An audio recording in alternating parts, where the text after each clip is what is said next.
भाग जानते हो? ओहो कहानी खत्म हो गया। क्योंकि आज जो है हम लोग बात करने वाले हैं क्लास एनसीईआरटी क्लास 10th और ये इंट्रो है वो भी वास्तविक संख्या। और वास्तविक संख्या में जो है हम लोग जानने वाले हैं यूक्लिड। नाम तो सुने ही होंगे, यूक्लिड विभाजन एल्गोरिथम, है कि नहीं? भाग तो जानते हो, और यहाँ तक पहुँचने के बाद यदि भाग नहीं जानते हो तो भाई साहब तुम्हारा बहुत कुछ होने वाला है। तो हम बात करने वाले हैं यूक्लिड विभाजन एल्गोरिथम। आखिर भाग जब हम लोग जानते थे तो आखिर क्या जरूरत पड़ा कि यूक्लिड दादा को जो है ये यूक्लिड विभाजन एल्गोरिथम निकालने की, क्योंकि ये भी जो एक भाग की ही प्रक्रिया है और भाग के द्वारा जो है हम लोग फाइंड करते हैं कि एचसीएफ क्या होगा दो नंबर्स का। तो इसकी जरूरत जो है सबसे ज्यादा पड़ा कहाँ कि बड़े बड़े नंबर्स, जब बड़े बड़े नंबर्स का जो है एचसीएफ फाइंड करने के लिए दे दिया जाए तब वहां पर जो है हम लोग यूक्लिड विभाजन एल्गोरिथम या फिर जो है लेमा जिसको कहा जाता है, लेमा विधि, ठीक है, परीक्षा में कई बार प्रश्न भी पूछे जाते हैं। तो वहां पे इसका इस्तेमाल किया जाता है। और दूसरा जो है ये कि कंप्यूटर में जो है कोडिंग हो या फिर जो है एल्गोरिथम हो, वो इनपुट करने के लिए जो है यूक्लिड का जो है विभाजन एल्गोरिथम का इस्तेमाल किया जाता है। भाग जानते हैं तो भाग में ये भी पढ़े हम लोग कि एक फॉर्मूला होता है, भाज्य बराबर भाजक गुना भागफल और जोड़ होता है शेषफल। कोई भी भाग हो, कैसा भी भाग हो, ये वाला जो मतलब कहिए कि नियम जो है ये कभी चेंज नहीं होता किसी भी भाग के लिए। ये एक तरह का फॉर्मूला है, इसको आप याद कर लीजिएगा, ठीक है ना, जिसको हम लोग बोलते हैं क्या, डिविडेंड। डिविडेंड बराबर होता है डिविजर या डिवाइजर गुना कोशिएंट या कोटिएंट, जो पढ़िए, अब प्लस होता है रिमाइंडर, ठीक है। ये नियम जो है, ये सूत्र जो है, ये फॉर्मूला जो है, ये किसी भी भाग के लिए चेंज नहीं होता है, चाहे वो बड़ा हो, छोटा हो या फिर किसी तरह का क्यों ना हो। इससे हम लोग जो है परिचित हैं। इसी के आधार पे जो है हमारा कौन है, यूक्लिड का जो है विभाजन एल्गोरिथम, जिसको हम लोग यहाँ पे डिनोट करते हैं a equal to b q plus r, ठीक है। A equal to b q plus r, जहां ए को आप इससे कंपेयर कीजिएगा तो साफ पता चल जाएगा। ए जो है भाज्य है, बी क्या है, भाजक है, क्यू क्या है, भागफल है, और आर जो है शेषफल। अब यहाँ पे एक शर्त जो है रहता है कि आर का क्या कंडीशन होगा, आर क्या है हमारा, शेषफल। तो शेषफल क्या होगा, अगर भाग आप देते हैं, जैसे कि मान लीजिए 4 से जो है 9 में भाग करते हैं तो 4 दूनी 8, एक बच गया। और दूसरा फिर अगर लेते हैं कि 4 से जो है 12 में भाग करते हैं तो क्या होगा, तो 4 तिया 12 यहाँ पे। तो ये रिमाइंडर का जो आर का जो स्थिति होता है, या तो यहाँ पे 0 होगा या फिर 0 से बड़ा होगा। और बड़ा कहाँ तक होगा, तो 4 से हमेशा छोटा, है ना, 4 से हमेशा छोटा। मतलब आर की जो स्थिति होगा ये 0 से हमेशा बड़ा होगा या फिर 0 के बराबर होगा, 0 से बड़ा होगा या फिर 0 के बराबर होगा। लेकिन क्या कहेंगे कि ये आर जो है हमेशा किससे, हमारा ये जो आप देख रहे हैं किसको, भाजक को, भाजक से हमेशा, यानी कि भाजक बोले तो कौन हो गया, हमारा बी से हमेशा क्या होगा, ये छोटा होगा, बी से हमेशा क्या होगा, छोटा होगा। तो ये शर्त आपको हमेशा याद रखना, क्योंकि ऑब्जेक्टिव में भी पूछा जाता है कि यूक्लिड विभाजन एल्गोरिथम में ए बराबर बी क्यू प्लस आर जो होता है तो उसमें आर की स्थिति क्या होनी चाहिए, कई सारे ऑप्शन दे देंगे इसको बदल के। तो ये आपको याद होनी चाहिए कि आर का मान जो है 0 के बराबर या 0 से बड़ा होगा, लेकिन बी से जो है हमेशा क्या होगा, छोटा होगा। मतलब शेषफल की स्थिति जो होगा इस पर विशेष जोर दीजिए, ध्यान दीजिए कि ये रिमाइंडर जो होगा वो 0 के बराबर होगा या फिर जो है 0 से बड़ा होगा, लेकिन b से हमेशा क्या होगा, वो छोटा, क्योंकि जिससे भाग देंगे ये छोटा रहेगा तभी तो वहां पे स्टॉप होगा। मान लेते हैं कि यहाँ पे 5 अगर मेरा रिमाइंडर बचता, और तो ये जो है 5 4 से तो बड़ा है तो फिर भाग लगता है यहाँ पे, लेकिन नहीं, जब तक ये 4 से छोटा नहीं होगा तब तक भाग जो है स्टॉप नहीं होगा।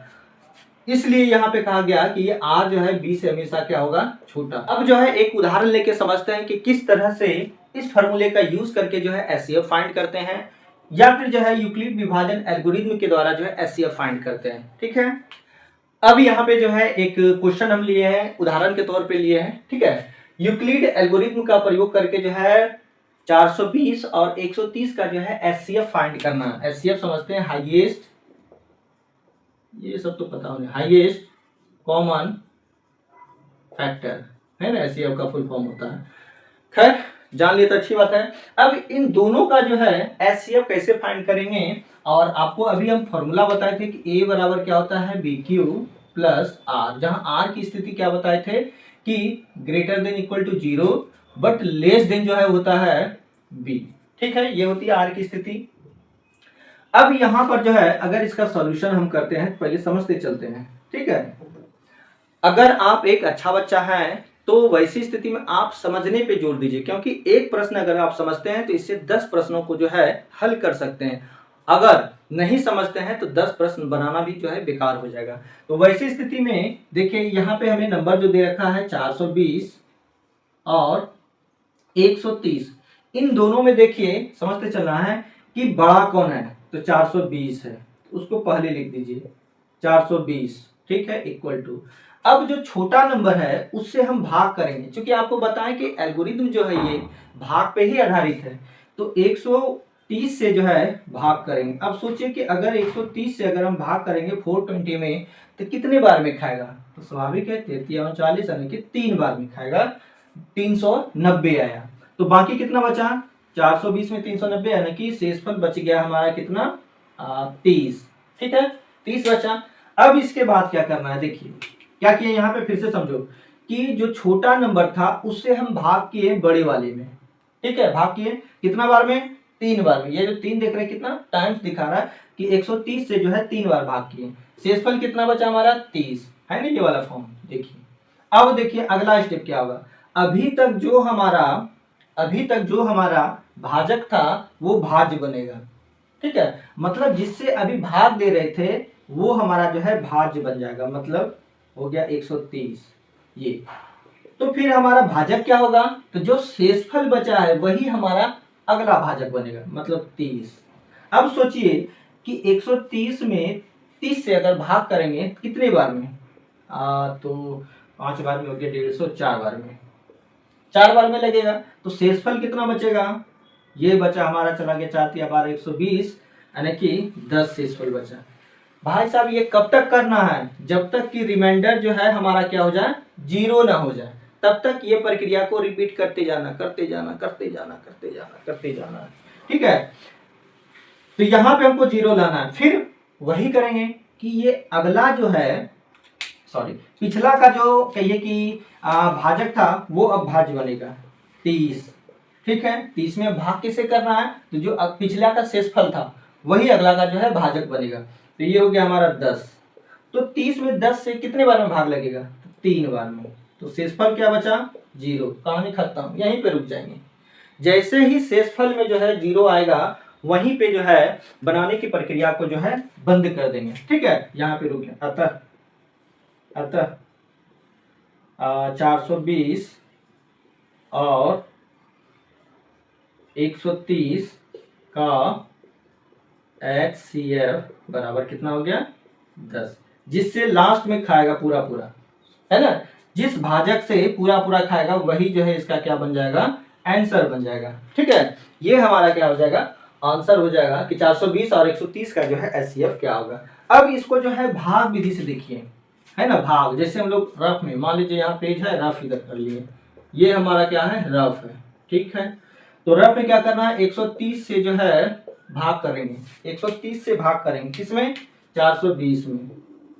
कितना बार में, ये 33 39 यानी कि 390। शेषफल कितना बचा, तो यहाँ बच गया 30। 30 से भाग करेंगे किसमें, इसी तरह से HCF निकालते हैं ना, ये हो गया 4 बार में 120। शेषफल कितना बचा, शेषफल बच गया 10। देख रहे हैं, जो इसका शेषफल बचा वही अगला स्टेप के लिए जो है ये भाजक का काम करेगा। अब किसमें भाग करेंगे, 30 में, क्योंकि जैसे जैसे बढ़ते जाएंगे पिछला का जो है भाज्य है ना। अगला का जो है क्या बन जाएगा, भाजक बन गया। तो यहाँ से 10 दिया 30, 3 वजन किससे पूरा पूरा कटा, 10 से कटा, इसीलिए इसका जो है इन दोनों संख्याओं का एचसीएफ क्या हो गया हमारा, 10 हो गया। एचसीएफ क्या हो गया हमारा, 10 हो गया। अब इसी चीज को यहाँ समझिए क्या है कि 420 इक्वल टू, देखिए 3 बार में भाग किए, है ना, तो शेषफल कितना बचा, 30 बचा। फिर अगला देखिए हमारा भाज्य कौन हो गया, 130, हमारा भाज्य कौन हो गया 130, भाग किसे कर रहे हैं 30 से, शेषफल कितना बचा, यहाँ देखिए 10 बचा। ठीक, फिर आगे बढ़े तो अगला स्टेप में क्या हो गया 30, यहाँ देखिए 30 हमारा क्या हो गया, भाज्य हो गया, भाजक कौन कौन हो गया 10 हो गया, तो शेषफल कितना बचा हमारा 0 बचा, और लास्ट में जिससे कटा वही हमारा पूरा पूरा क्या हो गया, आंसर हो गया। तो इस तरह से जो है हम इस फॉर्मूले का उपयोग या फिर एल्गोरिथम का उपयोग करके जो है चैप्टर में जो है सॉल्व करेंगे। मिलते हैं